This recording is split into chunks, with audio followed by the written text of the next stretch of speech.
ઉનાળાની રસોઈ માટે કેટલાક એવા આઈડિયા જે ટેસ્ટી પણ હોય અને શરીરને અંદરથી ઠંડક પણ આપે. તમે રોજિંદા ભોજનમાં આ પ્રમાણે ફેરફાર કરી શકો છો. બપોરનું પરફેક્ટ ભોજન. બપોરે ગરમી વધુ હોવાથી એવું ભોજન લેવું જે પચવવામાં સરળ હોય. રોટલી, રોટલો અને હળવું શાક. દૂધીનું ચણાની દાળવાળું શાક, તુરિયા, પાતરા, ભીંડાનું શાક કે ગલકાનું શાક સાથે ઘઉંની પાતળી રોટલી અથવા ઠંડો જુવારનો રોટલો. જુવારની તાસીર ઠંડી હોય છે. કેરીનો રસ અને પૂરી. ગુજરાતીઓનો ઓલ ટાઈમ ફેવરેટ, પણ યાદ રાખવું કે રસ સાથે સુવાળ દાણા અથવા સોટ પાવડર નાખવો જેથી તે પચી જાય અને ગેસ ન કરે. ખાસ કચુંબર. ડુંગળી, કાકડી અને ટમેટા પર લીંબુ મીઠું નાખીને બનાવેલું કચુંબર લંચમાં અચૂક રાખવું. રાત્રિનું હળવું ભોજન. રાત્રે ગરમીના લીધે ભારે ખોરાક લેવાનું ટાળવું જોઈએ. દૂધી પોહા કે દૂધી રોટલી. આ ઉનાળાનો બેસ્ટ અને એકદમ પરંપરાગત ખોરાક છે. ઠંડા દૂધી સાથે પલાળેલા પોહા કે રોટલી ખાવાથી પેટ શાંત રહે છે અને ઊંઘ સારી આવે છે. મગની દાળની ખીચડી અને કઢી. એકદમ હળવો ખોરાક. કઢીમાં ફુદીનો કે લીમડો સારો નાખવો. શાક-ભાખરી. દૂધીનો હલવો અથવા દૂધીનું સૂપ અને સાથે હળવી ભાખરી. ઉનાળાના સ્પેશિયલ રાયતા. દહીં પ્રોબાયોટિક છે અને પેટ માટે અમૃત છે. ભોજનમાં આ રાયતા ઉમેરો. કાકડીનું રાયતું. કાકડી છીણીને દહીંમાં જીરું અને મીઠું નાખીને બનાવો. દૂધીનું રાયતું. દૂધીને બાફીને દહીં સાથે મિક્સ કરો. આ પેટને ગરમી તરત જ શાંત કરે છે. બૂંદી કે ફુદીનાનું રાયતું. ઇન્સ્ટન્ટ ઠંડક આપતી સામગ્રી. Kitchen tips. વઘારમાં ફેરફાર. ઉનાળામાં રસોઈ કરતી વખતે રાઈ કરતાં જીરું અને હિંગનો વઘાર વધુ કરવો. ધાણા જીરું પાવડર. શાકમાં ધાણા જીરું પાવડર થોડો વધારે નાખવો. કારણ કે ધાણા અને જીરું બંને શરીરને ઠંડા રાખે છે. ખાંડની જગ્યાએ સાકર. લીંબુ શરબત કે અન્ય ઘણી વસ્તુઓમાં ખાંડના બદલે ખાંડની સાકર દોડાવાળી સાકરનો ઉપયોગ કરવો. તે વધુ ઠંડક આપે છે. હળવો અને તાજો ખોરાક. ખીચડી અને કઢી. રાત્રે અથવા બપોરે હળવા મગની દાળની ખીચડી અને છાશની કઢી ઉત્તમ ગણાય છે. તે પેટને ઠંડક આપે છે. શાકભાજી. પાણીનું પ્રમાણ વધુ હોય તેવા શાકભાજી જેવા કે દૂધી, તુરિયા, ગલકા, ટિંડોળા, પરવળ અને ભીંડાનો ઉપયોગ વધુ કરવો. તાજો ખોરાક. ઉનાળામાં ખોરાક જલ્દી બગડી જતો હોવાથી હંમેશા તાજી રસોઈ બનાવીને જ જમવી. બાકી રહેલું અન્ન ખાવાનું ટાળવું. ઠંડક આપતા પીણા અને પ્રવાહી. અમૃત સમાન છાશ. ઉનાળામાં ભોજન સાથે જીરું, સંચળ અને કોથમીર નાખેલી મસાલા છાશ અચૂક લેવી. દેશી પીણા. લીંબુ શરબત, વરિયાળીનું શરબત, કાચી કેરીનું બાફલો, કોકમ શરબત કે ફુદીનાનું પાણી પીવું. આનાથી લૂ લાગતી નથી. આ વસ્તુઓનો ઉપયોગ વધારવો. કાચી કેરી અને ડુંગળી. બપોરે જમતી વખતે કાચી ડુંગળી અને કાચી કેરીનું કચુંબર ખાવું ખૂબ જ હિતાવહ છે. ડુંગળી ગરમી સામે રક્ષણ આપે છે. રાયતું અને દહીં. દૂધીનું રાયતું, બૂંદીનું રાયતું કે કાકડીનું રાયતું ભોજનનો સ્વાદ પણ વધારશે અને શરીરને ઠંડક પણ આપશે. રસદાર ફળો. તરબૂચ, ટેટી, દ્રાક્ષ અને કેરી મર્યાદિત પ્રમાણમાં જેવા ફળો ડાયટમાં સામેલ કરવા. શેનાથી દૂર રહેવું? જરૂરી સાવચેતી. વધુ મસાલેદાર ખોરાક. તીખો, તળેલો, વધુ ગરમ મસાલાવાળો કે આથો આવેલો મેંદો, આથો લાવેલી વસ્તુઓ ખોરાક ન ખાવો. તે પેટમાં બળતરા પેદા કરી શકે છે. ચા, કોફીનનું પ્રમાણ ઘટાડવું. આ પીણા શરીરને ડિહાઇડ્રેટ કરે છે તેથી તેનો વપરાશ ઓછો કરવો. ખાસ ટીપ.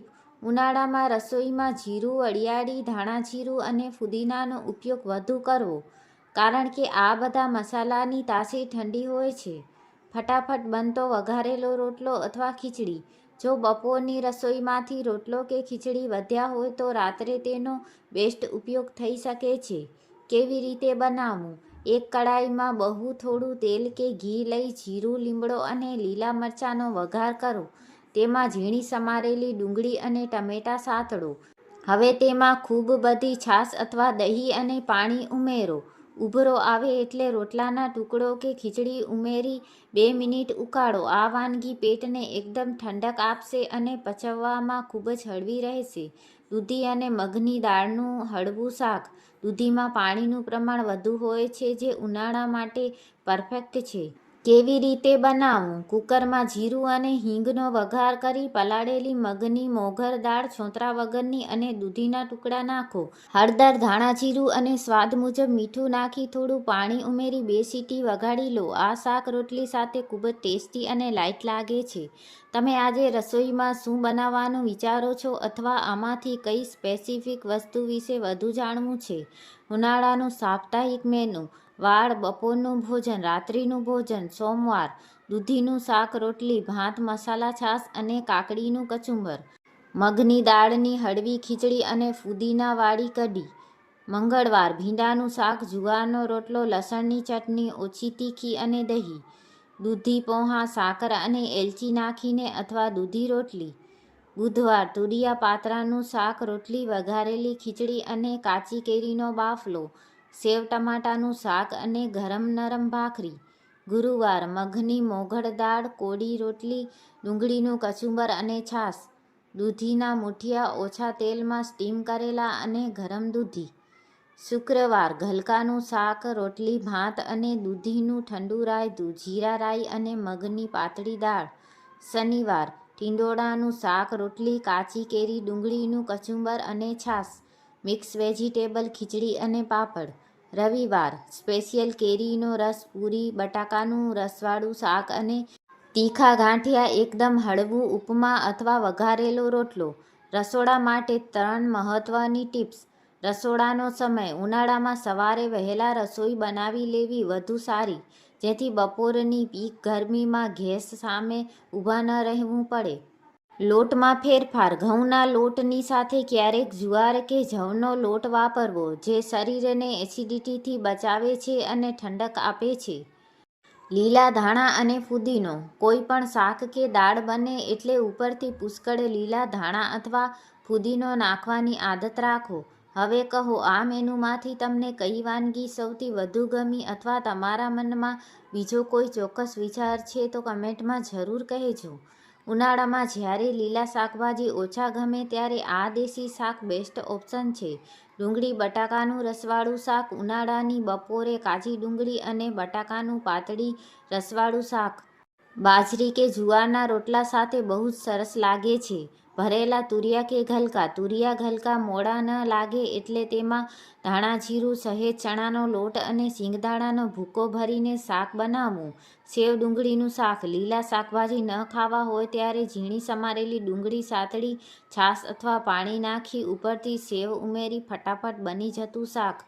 ઘઉંની કણકીની રાબ અથવા ઘેસ. આ એકદમ જૂની અને પૌષ્ટિક વાનગી છે. ઘઉંના જાડા ભડકા અથવા બાજરીના લોટને છાશમાં ઉકાળીને ઘેસ બનાવવામાં આવે છે.